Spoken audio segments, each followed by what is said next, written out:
Alors la question va s'afficher, celle qui est affichée depuis hier, on ne l'a pas changée du tout. Qui faut-il sanctionner face aux accidents de la circulation dans notre pays? Jacques-Léonce Awono, lorsque la question est posée comme ça, comment est-ce que vous répondez?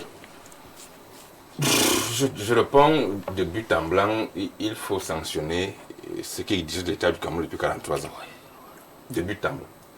Parce que Parce que les accidents ont commencé à 43 ans, c'est bon. J'explique pourquoi je réponds de but en blanc de cette façon. Et là, tu vas facilement comprendre pourquoi on donne l'étoile à Samuel Eto'o. Voilà. Allons-y. Parce qu'en réalité, on ne peut pas comprendre que 43 ans après, on n'ait même pas de route. Parce qu'en réalité, le véritable problème des accidents de circulation, c'est la qualité de nos routes. Je crois que c'est la base. Quelles sont les routes sur lesquelles les Camerounais roulent au quotidien? Même en pleine cité capitale Yaoundé, les routes qu'on a vraiment donnent du tournis. Mais est-ce que Jacques-Léonce a observé qu'on n'a même pas encore fini avec l'autoroute? Le bout de 60 km l'a fait des morts.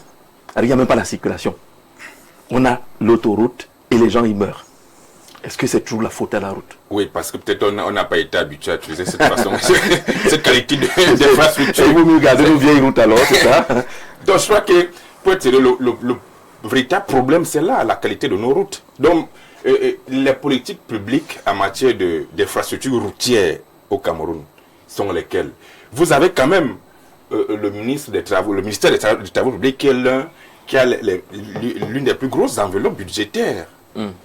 Mais cet argent-là sert à quoi finalement? Il y a toute une direction là-bas qui est censée s'occuper de la réfection, de la réfection des routes. Il y a même le fonds routier. Il y a même le fonds routier.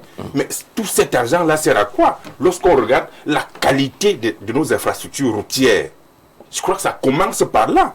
Si on n'a pas de route, on ne peut pas parler d'autre chose parce que le véhicule roule d'abord sur route. Lorsque la route est en bon état, je crois que il y a de fortes chances qu'il y ait un peu moins d'accidents. Donc je crois qu'il faut questionner d'abord la route. La route. Pourquoi en 2026, il n'y a pas de route au Cameroun? Il n'y a pas de route. Qu'est-ce que le ministère des Travaux publics fait au quotidien avec tout cet argent, chaque année, dans son budget? Lorsqu'on sait que c'est l'un des plus gros budgets, ça sert à quoi finalement?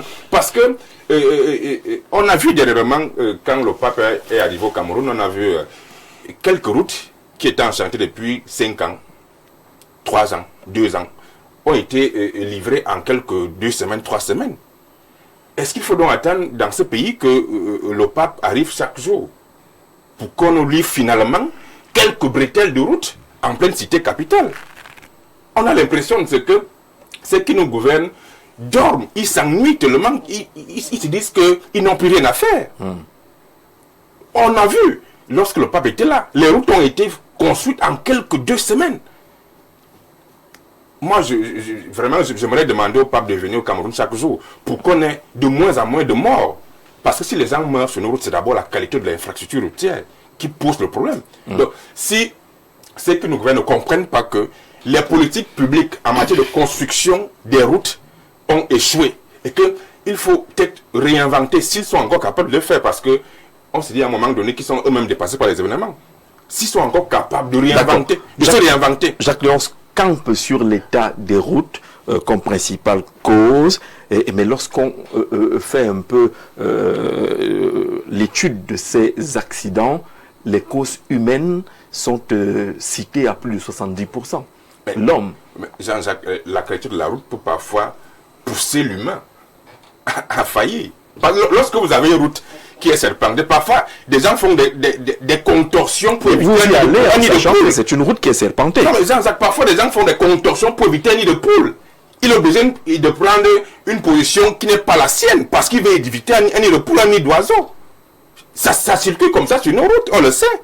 Donc parfois, la qualité de l'infrastructure routière peut pousser l'automobiliste à faire des contorsions qu'il ne devrait pas faire, que le code de la route interdit, parce qu'il veut éviter un nid de poule, un nid d'éléphant. Et ça, nous connaissons quand même, il y a ça sur nos routes, les nids d'éléphant, ça existe. D'accord. Moulu, est-ce qu'on a la même lecture que Jacques-Léonce Awono sur les causes des accidents? Qu'est-ce qu'il faut sanctionner? Je partage son avis à 100%. À 100%. Oui, sont nos dirigeants, c'est clair. Il faudrait pas que nous fassions le truc sur ce plateau. Nous avons confié notre destin à des dirigeants qui sont censés prendre soin du citoyen. On ne comprend pas pourquoi est-ce que le réseau routier camerounais dans l'état qu'il est 44 ans après. On ne comprend pas.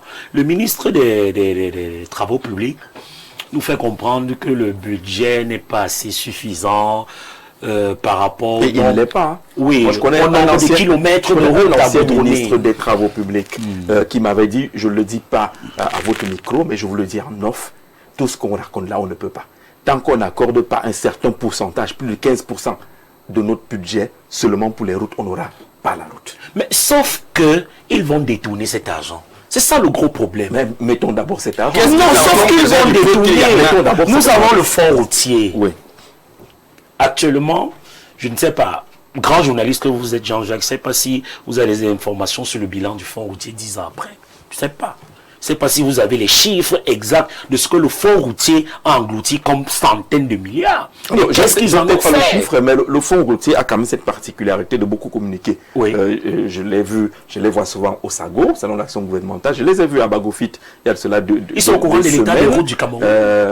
Ils vous diront exactement à quel niveau eux, ils doivent intervenir et quels sont les moyens qui sont à leur disposition. C'est important. Je crois que le message est passé. Le chargé de la communication du fonds routier peut réagir. Ce serait même un plaisir qu'ils viennent sur un de nos plateaux pour nous dire exactement ce qu'ils font. D'accord, très bien. Nous, on aimerait savoir ce que le fonds routier fait des fonds qui sont alloués à son fonctionnement et à nos routes. Passé cela, on les appelle comment? Le péage routier encore. Oui. Vous prenez 500 francs à chaque citoyen qui utilise la route. Chaque véhicule. Chaque véhicule. Oui. Qu'est-ce que vous en faites? Parfois, quand vous faites la route Yaoundé, Douala Bafoussam, vous vous demandez à quoi sert vraiment ce péage. Mais Jean-Jacques, on se rend compte que les gens travaillent au Cameroun comme si ils sont des mercenaires, comme si après le Cameroun, ils iront ailleurs. Or, dans plusieurs avis de décès, on voit toujours Unimé A. Donc, ça veut dire que c'est toujours Benso, Unimé et Vodoula, Messamena. C'est au Cameroun qu'on va vous inhumer. Donc, vous devez travailler au Cameroun comme si c'est votre pays. Même pas comme c'est votre pays. C'est votre pays. On ne comprend pas le comportement de nos dirigeants. Le dernier accident en date, c'est vrai que le Minat est allé donner un cours de conduite sur place, mais est-ce que la dimension de la route est réglementaire?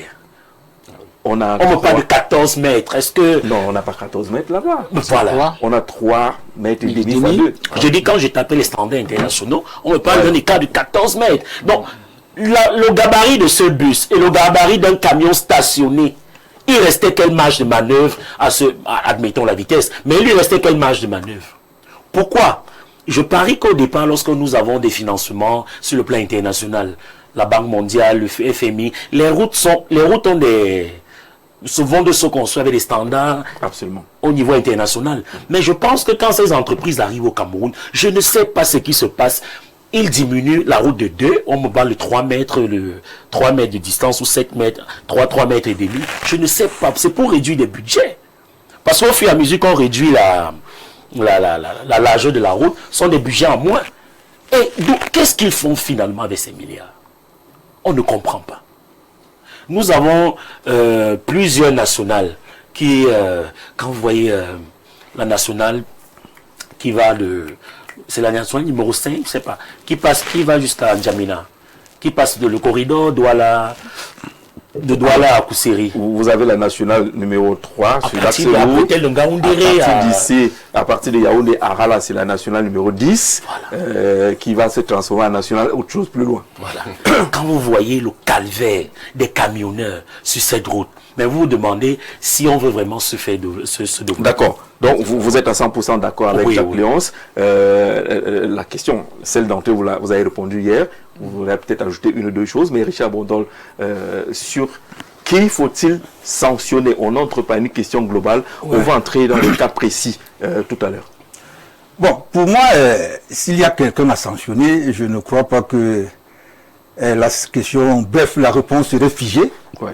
pour moi, les responsabilités sont partagées. D'accord? Mais au premier plan, s'il y a quelqu'un à sanctionner, c'est l'État du Cameroun.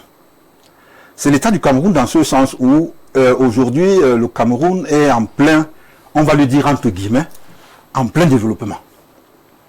Mais dans son développement, le Cameroun n'a pas mis les ingrédients qui puissent permettre à ce que les conducteurs puissent être à l'aise sur les routes, surtout les nationales. Parce que techniquement, les nationales, c'est 2 fois 2 voies, ou 3 fois 3 voies. J'ai dit bien, les nationales, techniquement, c'est 2 fois 2 voies, ou 3 fois 3 voies. Les 3 fois 3 voies, on les retrouve dans les autoroutes. Les 2 fois 2 voies, c'est les axes, comme les axes routiers, comme du Yaoundé. Ce qu'on aurait dû avoir. Exactement. On aurait dû avoir 2 fois 2 voies. Oui. Mais quand un financier vient chez toi et il dit que cet argent s'y est destiné à, je ne veux pas ici rappeler le juste de la gouvernance dans notre pays en ce qui concerne les financements lourds, qui concernent justement les routes. Beaucoup a été dit, la Cour des comptes a raconté beaucoup de choses. Mais pour moi, je crois que pour sauver des vies, il faudrait que les gens essayent, je dis bien essayent, de comprendre que l'intérêt est collectif. La défense des vies.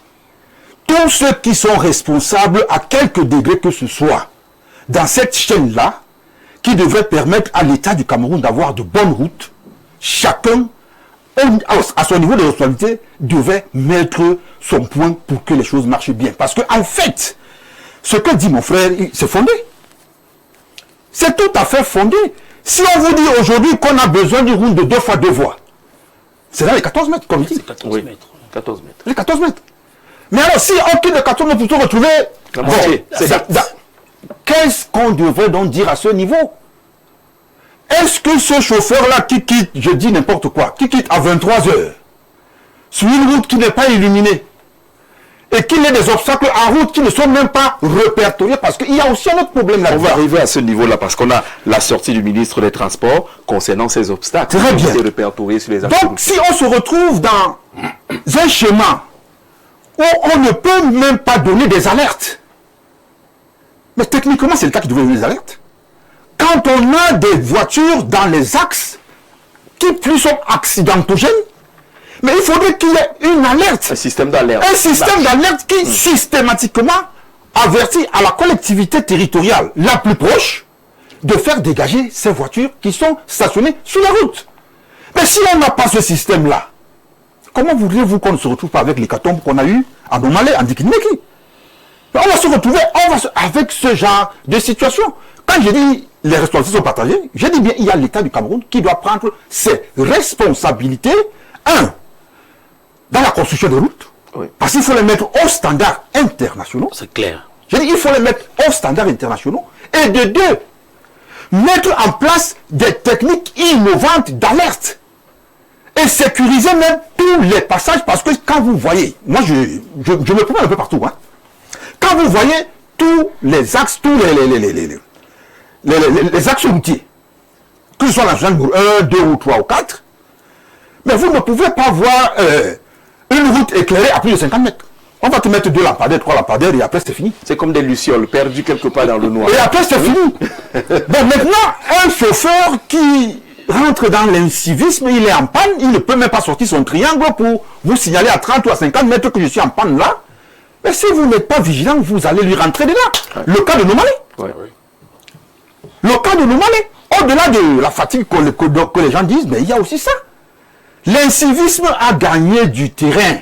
Un je m'en foutisme. Et au-delà même de la sensibilisation qu'on... Bon, bref. Mais il y a des choses qu'on devrait dire pour qu'on nous évite tous ces accidents sur la route. Moi, je ne vais pas rentrer dans les chiffres maintenant. Vous dites qu'on va aller dans les détails tout à l'heure. Mais je crois que au-delà de l'État qui doit prendre ses responsabilités pour nous éviter des morts sur la route, tous les conducteurs devaient rentrer dans la logique du civisme citoyen. En route, parce que les gens, ils roulent, et vous avez soulevé quelque chose tout à l'heure. Comment est-ce qu'on peut avoir une autoroute où c'est à sens unique? On a 3 fois 3 voies, les gens font encore les accidents. Il y a la voie rapide, il y a la voie moyenne, il y a la... Mais comment les gens arrivent encore à faire les accidents là-bas? C'est l'incivisme simplement. Les gens, ils croient peut-être que bon, ben, une fois l'autoroute terminée, quand ils ne voient plus un obstacle devant, ils peuvent aller à 1000 à l'heure, même, et qui plus est. Dans l'autoroute, il y a des panneaux de signalisation. Il y a des panneaux de limitation de vitesse. Oui. Et il y a tout ça à la fois. Non, mais moi, je crois pour ma part que Galax devrait mettre ces gens dans cette taxe-là. Galax et Toga, Mais je parle du secrétaire d'État. À la gendarmerie. D'accord. Mais oui, mais il faut sanctionner systématiquement tous ceux qui sont en déplacement. Quand même, hein, mais bien sûr. Et qui plus est, vous savez très bien que dans notre pays, le premier facteur d'accident, vous savez, mais on ne peut donc pas se permettre aujourd'hui de tolérer encore ça. L'excès de vitesse, c'est ça qui nous tue au Cameroun. Le premier facteur d'accident au Cameroun, c'est l'excès de vitesse. On nous flash en route. Mais au Nigeria, vous savez quoi? Qu'est-ce qu'il y a le premier facteur? Non. La conduite en état d'ébriété. Ouais. Voilà. Au Nigeria, c'est la conduite en état d'ébriété qui est le premier facteur d'accident. On n'est pas loin de là aussi. Hein. On va y arriver. Tous les arrêts là, en route là, quand les gens s'arrêtent à Puma, on va on s'arrête en Dikindé pour ils s'arrêtent. On connaît à tous les points. Donc, quand on arrive à Yosso, on boit d'abord. Voilà. Il faudrait que l'État prenne. Moi, pour moi, il faut une sensibilisation à outrance, une sensibilisation de terrain, de nuit comme de jour. Donc, l'artiste avait pas raison. C'est Il l'État. dit que la route ne tue pas, c'est nous qui tuons à cause de nos nombreuses maladresses. Même si une mauvaise route est déjà une maladresse. Voyez-vous, Jean Jarrier, j'ai convoqué le conseiller juridique et le DPIC, notre aîné, a fait allusion, a dit quelque chose.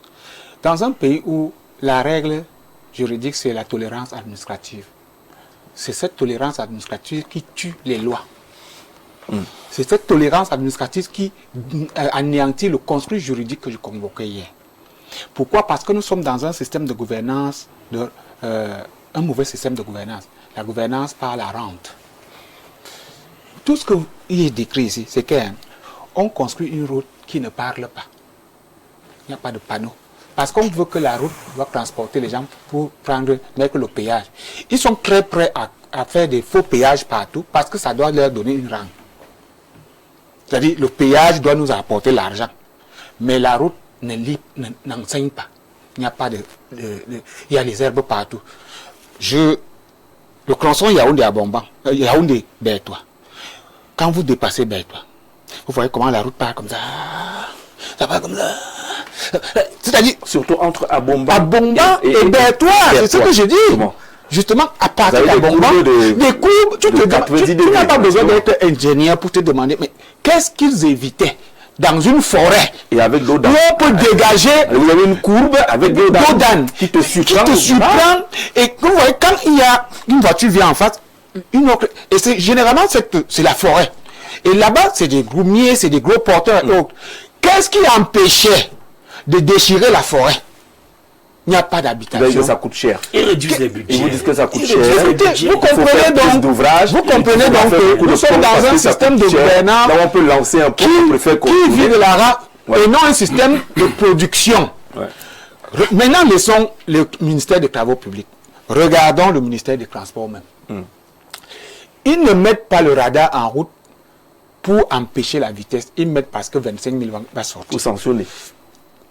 Ils veulent, oui. Donc, nous sommes dans un système de gouvernance pénal où on punit et on n'éduque pas. Il n'y a pas que le ministère des Transports qui a le radar en route.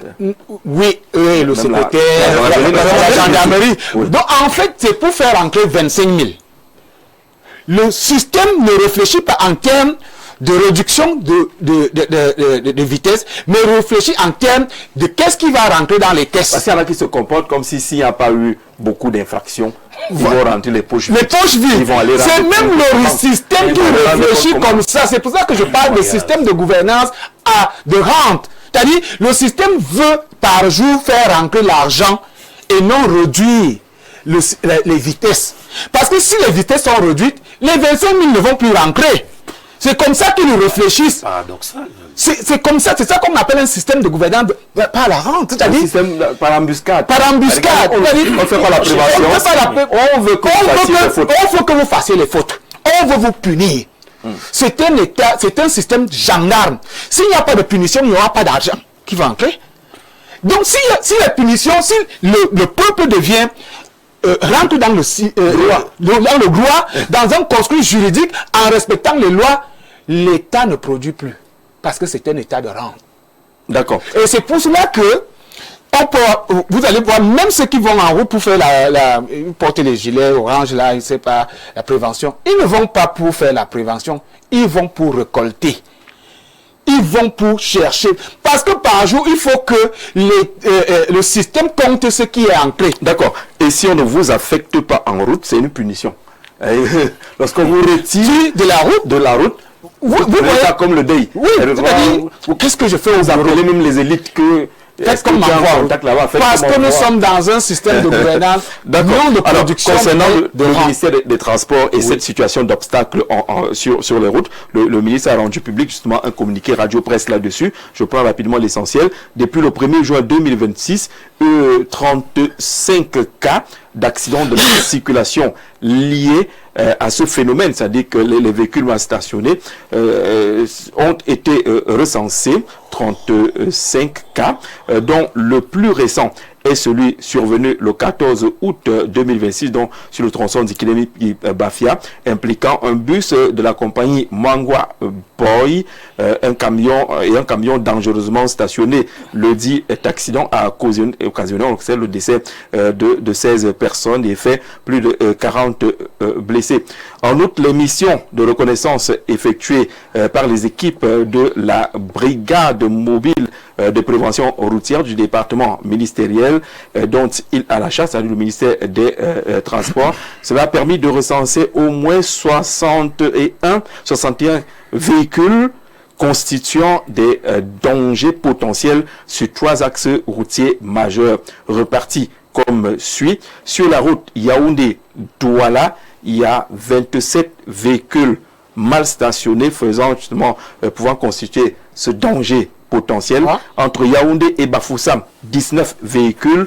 Entre Yaoundé et Bertoir, 15 véhicules mal stationnés. Face à la gravité de la situation et dans l'attente de l'entrée en vigueur de des nouvelles mesures en cours de finalisation visant à lutter contre les accidents de la circulation impliquant les bus, les camions et les véhicules citernes, le ministre des Transports a prescrit dans l'immédiat l'intensification des opérations répressives d'enlèvement des obstacles qui se dérouleront ces opérations-là du 17 août au 30 septembre 2026. Cette opération est censée avoir commencé hier, 17 août, jusqu'au 30 septembre. Et puis au cours de ces opérations, tout véhicule irrégulièrement ou dangereusement stationné sur la chaussée ou ses abords sera systématiquement dégagé et que des sanctions administratives seront prises à l'encontre du propriétaire et ou du conducteur sans préjudice d'éventuelles poursuites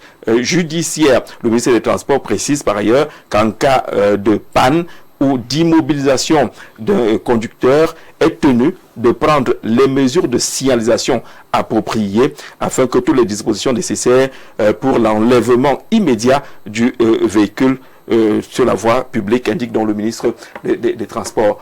C'est l'une des causes des accidents, ces véhicules mal stationnés, abandonnés. On a vu dernièrement sur la route également qui va à l'est.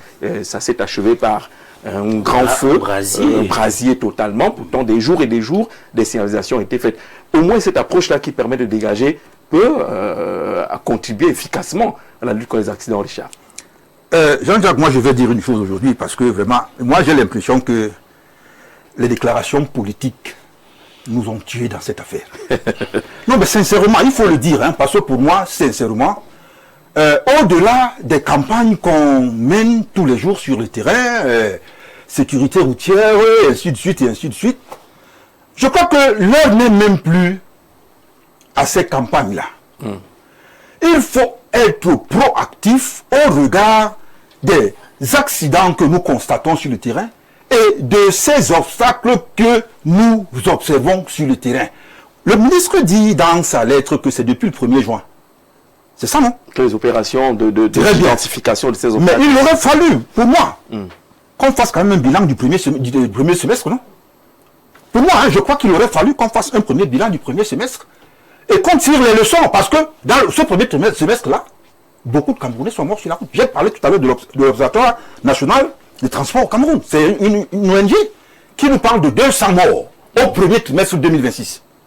Il aurait fallu quand même qu'on nous fasse un premier bilan. Là, nous rentrons dans une histoire juste parce qu'on a eu 16 morts. On nous rappelle que depuis le 1er juin, il y a des opérations. Mais ces opérations-là mènent à quoi? S'il faut être juste. Mais il faut déjà débarrasser. Mais c'est pour ça que je dis que ces opérations-là mènent à quoi? Techniquement, tout à l'heure, tout le monde ici sur le plateau a apporté un droit accusateur sur l'État du Cameroun. Tout à l'heure, tout le monde. Mais pourquoi on porte ce droit accusateur? Parce que l'État n'est plus regardant de ce genre d'obstacles. L'État a les moyens de nous débarrasser de ces obstacles sur la route à tout moment. Le ministère des Transports, je ne sais pas si, à son niveau, il a 2 ou 3 camions remorqueuses. Oui, les remorqueuses. Mais est-ce que ces 3 camions-là peuvent débarrasser tous les nationaux de tout pays? La nationale doit en avoir également. Mais moi, je crois pour ma part Oui. que, avec les collectivités territoriales décentralisées, nous sommes en pleine décentralisation. Pourquoi ne pas donner aux maires des communes concernées par ces nationales-là les pleins pouvoirs de pouvoir enlever ces obstacles sur la route avec des moyens appropriés pour le faire? Nous ne sommes donc pas des Mais pourquoi est-ce qu'on va se perdre? On n'est pas de centralisation, justement. Mais il faut mettre les moyens nécessaires aux communes. Tout comme le cantonnage. Mais tu parles du cantonnage. Mais techniquement, le cantonnage est géré par les chefs traditionnels. Le cantonnage est géré par les chefs. C'est eux. C'est à eux que le gouvernement délivre les petits moyens pour que les villageois essaient de nettoyer. Mais bien sûr, pour ceux qui ne savent pas passer par les communes. Bien sûr, je vous dis, c'est les chefs traditionnels. Mais, donc, c'est les sous-préfets, c'est un carton qui arrive, les sous-préfets qui font descendre ça sur les chefs et tout ça, machin, pour que les villageois essayent et qu'on leur donne un petit. Bref, c'est comme ça que ça se passe. Mais ça devait être un devoir citoyen. Ça devait être un devoir citoyen. Chaque village fait la propreté devant sa porte.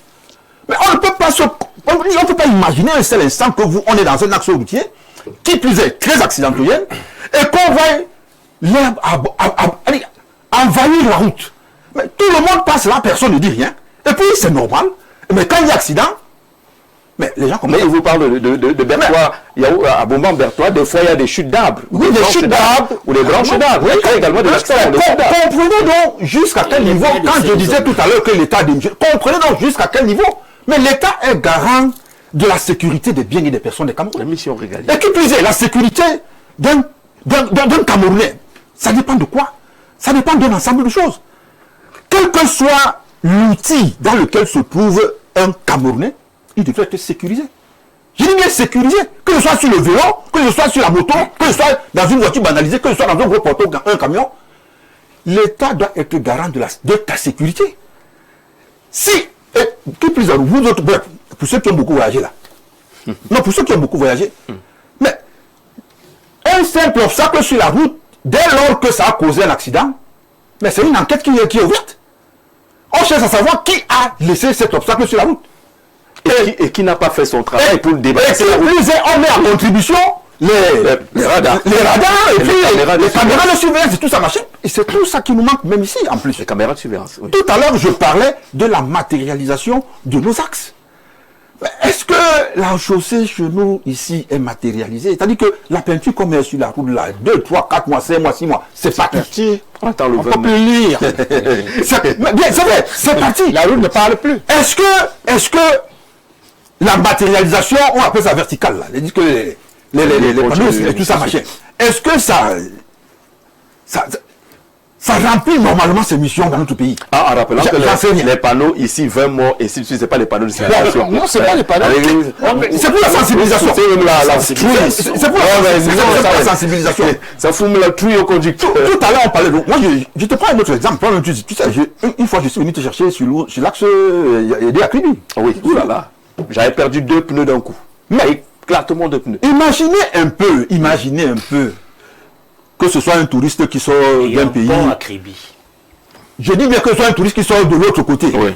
Et qui dit qu'il s'en va passer du bon temps en Akribie. Non. Mais soyons sérieux. Est-ce que nous avons une route de ce côté-là? On n'a pas de route. On fait ce que le ministre dit, les travaux confortatifs. Bon.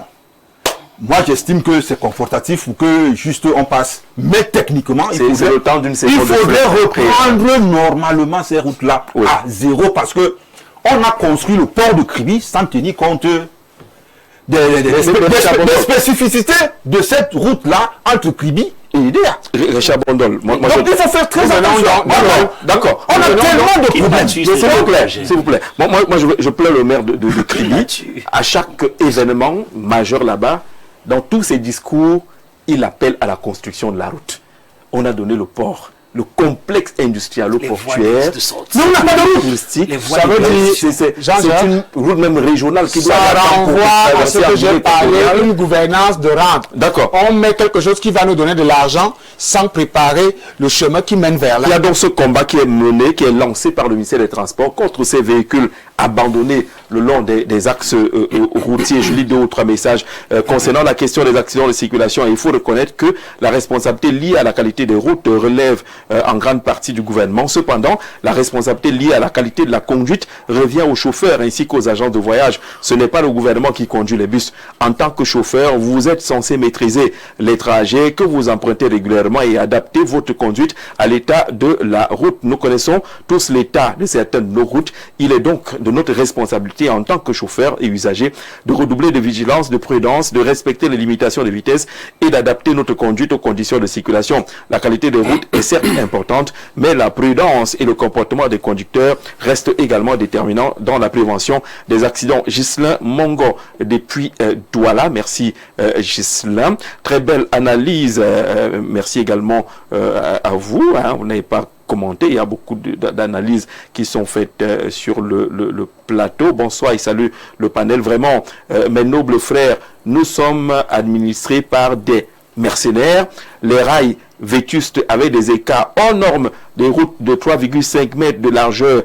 À quoi nous attendons, nous, les agences non homologuées, sans chambre de repos? Comment un humain peut rouler seul sur ces routes à plus de 7 ou 8 heures seul? Pourquoi pas 2 chauffeurs par bus? C'est triste. Nous avons perdu en décembre 2 parents dans les mêmes conditions, même celle que celle de Ndikinemeki. C'est entre Douala et Yabassi, 91 km, et vous avez 8 contrôles sur 91 km entre Douala et Yabassi. C'est le gouvernement qu'il faut sanctionner à cause de son laxisme et de son manque de professionnalisme, je crois. Le monde se développe. Les routes de 1980 devraient être rénovées en 2026, car en 80 ans, les gros porteurs, les poids lourds, je ne sais plus trop, c'est Cyril Donga depuis qui nous parle de la rénovation permanente de nos routes. Monsieur, bonsoir. Les accidents de la circulation sont dus au manque d'amour pour la patrie de nos dirigeants. S'ils avaient cet amour, on allait bien aménager nos routes. Faites un peu le tronçon Garoundéré-Garoua, qui dit-on est en chantier. Vous n'aurez plus l'envie de voyager. Le bus entre dans un nid d'éléphants. Ce n'est que les pleurs dans le bus. Le voyage devient stressant. Quand j'arrive souvent à l'extrême nord, je tombe malade. L'état de la route est pathétique. C'est Akuma depuis Maison. Je salue tout le panel et tout le panel vous salue également, mon cher Akuma. Merci de participer au programme quand ça concerne la route, et les messages sont nombreux sur les accidents de la circulation. Ces mesures sont déjà prises. On appelle à ce que cela soit renforcé, mais on a l'impression qu'on minimise un peu la responsabilité humaine sur le plateau. Ah oui, Jean-Jacques, la responsabilité humaine commence d'abord par nos dirigeants. Cette gouvernance réactionnelle-là, il a fallu que cet incident arrive et que 16 Camerounais puissent perdre la vie, que le ministre des Transports se réveille de son sommeil. Sur le terrain, il faut de son sommeil. Il n'est pas allé sur le terrain. Et qu'il commence à comptabiliser le nombre de véhicules mal stationnés sur nos routes. Ah, il connaît même qu'il y a des véhicules mal stationnés, il connaît tout. Il a comptabilisé. Où est la prévention? C'est maintenant qu'il se rend compte qu'il faut les enlever. Mais c'est terrible. On est toujours dans la réaction. Et pourtant, on dit chaque jour que gouverner, c'est prévoir. Mais il prévoit quoi finalement? Il faut que 16 Camerounais perdent la vie pour qu'un monsieur qui est ministre des Transports se rende compte qu'il y a des véhicules qui sont mal stationnés sur nos axes routiers, il faut les enlever. Parce qu'effectivement, l'accident arrive parce qu'il y a un véhicule qui était mal stationné. Donc je crois que et comme je l'ai dit, c'est la première responsabilité, c'est celle de nos dirigeants. Vraiment, ces gens ne dirigent plus le Cameroun pour le bonheur des Camerounais. Parce que s'il faut attendre qu'à chaque moment que les Camerounais perdent la vie, pour que les gens se réveillent de leur sommeil, pour que finalement ils essayent de faire leur travail, le travail pour lequel ils sont payés par les Camerounais chaque jour. Parce que là, ils nous comptabilisent carrément le nombre de véhicules stationnés. Mais là, c'est dit. Si c'est comptabilisé, ça veut dire qu'il y a un travail qui est fait, peut-être sur le tard, mais c'est déjà fait. Mais là, c'est dit. L'homme, le chauffeur, l'usager de la route, vous prenez la route quand même tous les jours. Vous voyez les dépassements qu'on a sur ces routes qui sont déjà mauvaises. Le jeu, on a parlé des phares. Ici, on a reçu beaucoup de témoignages justement sur la qualité des phares. Je connais un type qui avait fait un témoignage dans un reportage en disant que l'adversaire lui a braqué les phares. Les gens se comportent en adversaire sur les axes routiers. Vous savez déjà que la route est petite, mais vous venez, vous conduisez comme si vous étiez sur l'autoroute. Oui, il y a ça, il y a le non-respect de la règle de droit. Monsieur, vous l'a dit, cette tolérance administrative qui finalement, on ne comprend pas ce que ça veut dire dans un état de droit, où les gens marchent carrément sur la règle de droit. Personne ne respecte plus rien. Il a dit gouvernance par la rame, moi j'ajouterais par la raquette aussi. Parce que les gendarmes qui sont sur nos routes là, ils font de la raquette. Ils sont là pour raqueter les Camerounais. Ils ne sont pas là pour la sécurité des Camerounais. Vous voyez donc un monsieur qui dit qu'il doit arriver à Douala dans 2 heures. Il met ses 50 000, il dit qu'on va le flasher 2 fois, il va donner 25 000 fois. Il est aussi dans le tort. C'est parce qu'il n'est pas sanctionné. Il n'est pas sanctionné, c'est le système. C'est le système qui a la aussi inconscient. Si on sanctionnait, c'est un environnement sanctionné. Pourquoi tout ce n'est pas des voleurs? Écoutez, nous violons tous les jours les lois. Tout le monde n'est pas voleur. Quand vous dites nous volons d'une manière ou d'une autre. Quand nous on est le premier responsable de sa vie. On est le premier responsable de sa vie. Permets que je dise, lorsqu'on est dans un environnement où les lois sont bafouées au nom de la tolérance, ça veut dire que quand je prends la route et je mets 50 000, je vole. Parce qu'on me donne le droit de tolérance en donnant 25 000 francs. C'est le système qui m'inculque ça. C'est pour cela que j'ai parlé des pièces et qui roulent normalement. Moi, j'ai vu des gens rouler normalement. Ils ont toutes les pièces de leur véhicule. Est-ce qu'ils ne vivent pas dans le même environnement? Est-ce que vous regardez l'attitude du gendarme?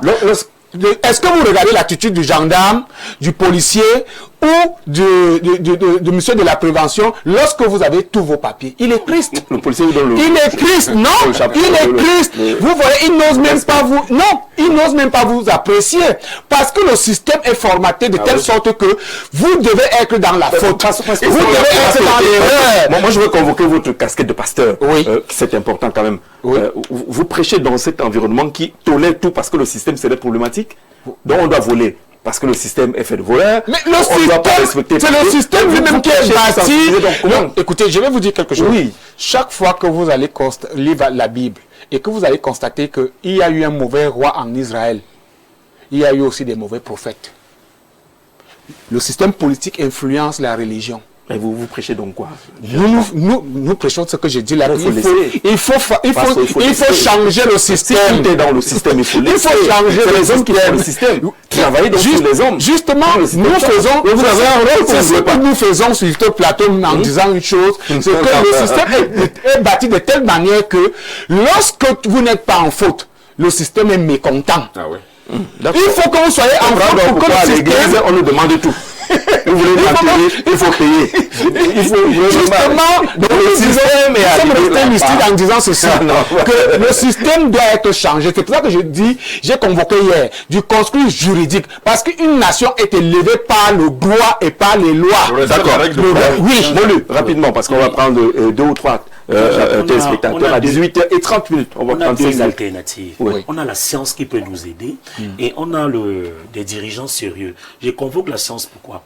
Beaucoup de véhicules qui font des transports de masse ont la capacité d'être réglés à des vitesses précises. On peut limiter, oui. C'est-à-dire, beaucoup de gros porteurs, on peut limiter à 80. Si la science nous a permis de faire cela, que le ministère du Transport s'assure que tous ceux qui ont des agences de transport de masse au Cameroun, que les vitesses soient limitées à 80. Mais il faut une Celui qui est réglementation. au-delà- Le ministre des Transports ne va pas se lever du jour au Non, lendemain. non, je dis, il pour le faudrait faire. que ce soit Il faut- systématique. Voilà, justement. Maintenant, lors de, je pense que c'était dans une chaîne concurrente ou votre chaîne, c'est maintenant qu'on cherche où se trouve le visuel de cette agence. Bon, je ne sais pas si je peux prononcer le nom pour des raisons de publicité. Mangwa Boy. Mangwa Boy. On ne connaît pas où physiquement elle est localisée. Mais ça, c'est la tolérance administrative dont parle le pasteur. Qui a délivré la Avec la licence? filouterie Qui déjà. a délivré une licence Vos de amis d'affaires transport? heureux. Jean-Jacques, qui a délivré une licence de transport à cette entreprise? Qui n'a pas un visuel? Qui n'a pas une localisation précise? Qui n'a pas un Géographique? scénario. C'est un bus gare où? On part acheter le ticket où? Où est son agence? Elle est Le située où? système.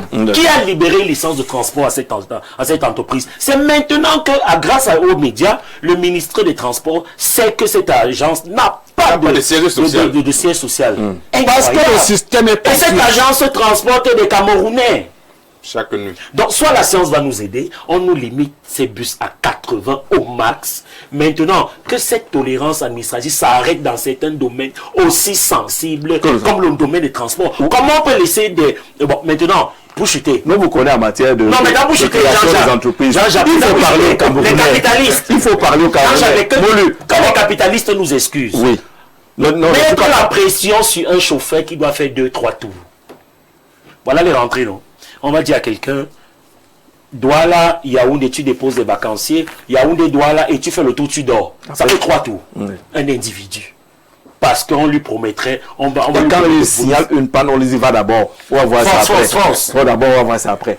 Là, c'est le système. Mais déjà. Jean-Jacques, même il y a des agences, il y a des agences que vous prenez, vous sentez que la vitesse est limitée à 80 et vous faites 3, 4, 5 heures pour arriver à Douala. Là, c'est acceptable. C'est vrai qu'il y a certains passagers qui se plaignent souvent parce que nous aussi, On est soit les premiers. Nous aussi, On les a Camerounais, vraiment, depuis 4 heures de temps que je suis dans ce bus, depuis 5 heures de temps, mais mieux. Richard, très rapidement, vous réagissez et puis on ouvre le téléphone à ceux qui veulent. Oui, justement, continuer. je voulais rebondir un peu sur ce que dit mon frère là. Sur la fameuse agence. Non, les facteurs humains. Sur la Oui. science. Les facteurs humains. Pour limiter les facteurs humains, le ministère des Transports a mis en place ce qu'on appelle le système intelligent de conduite, là qu'on a appelé le Human Driver. Yes. Donc c'est un système qui permettait à partir du ministère et des agences de contrôler On avait vu des vidéos de temps. bien justement, très bien. Tout à l'heure, quand je parlais des annonces politiques, c'est autant de choses. Parce que ce n'est pas des choses qui sont suivies. Ça veut dire que quand on met une idée comme ça en place, qu'on l'implémente, que le promoteur lui-même se permet d'installer dans 200 bus, j'ai dit 200, des agences différentes, ce système-là, à partir du ministère des Transports, on a surveillé ces 200 bus pendant un temps, et de ces 200 bus, aucun n'a fait un accident. J'ai dit aucun. Bravo. Parce qu'au niveau du ministère, Bravo. je dis parce qu'au niveau du ministère, on les surveillait à la loupe et ils avaient des amendes qu'ils payaient. Mais ce système-là, on a voulu l'implémenter dans les autres parce qu'aujourd'hui, là, aucun promoteur d'agence n'en veut plus parce qu'ils disent que le système est cher. Alors, qu'est-ce que l'État a fait pour démocratiser ce système Les subventions. et nous éviter, je suis d'accord avec toi, et nous éviter donc ces morts sur la route. Parce que si vous faites la différence entre deux types de transports, moi je veux prendre les transports de carburant et les transports en commun. Oui. Chez les transporteurs de carburant, je dis c'est au moins 1%, je dis 1% d'accidents par an, je dis au moins 1. Parce que eux là, ils sont tellement stricts que là où le camion doit s'arrêter, il s'arrête et le chauffeur doit dormir parce que on peut même arrêter le camion à partir de la centrale. Oui. Alors pourquoi? Je dis, on arrête le c'est camion, la ça veut dire qu'on dit, monsieur, vous garez, puisqu'on vous parle à l'oreille, vous comprenez. On prend soin des marchandises. On vous dit, monsieur, vous garez votre camion, vous dormez. Et c'est pour ça que chez les transporteurs de produits, on appelle les produits dangereux. Dangereux, oui. Ces chauffeurs, c'est les gars que vous souffrez le moins d'accidents possible. Je dis le moins d'accidents possible. Le moins. Mais pourquoi ne pas transposer ce système chez les transporteurs en commun? D'accord, on va y arriver.